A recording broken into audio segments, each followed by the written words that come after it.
Hi, I'm Sarita, and today I will be making an easy, tasty pumpkin peanut butter dip.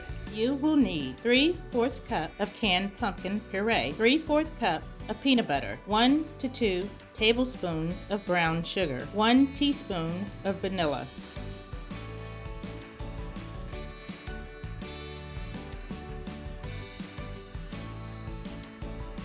Mix peanut butter and brown sugar.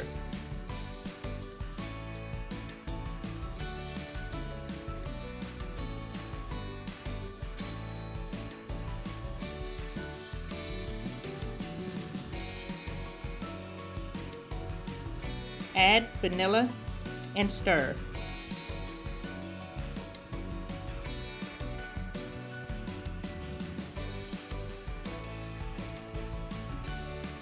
Add pumpkin and stir until well blended.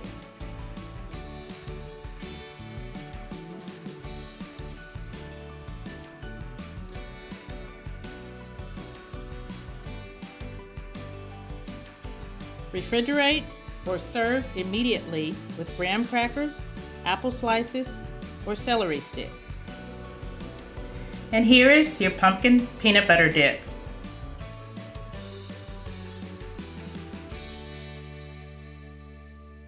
Eat, move, save.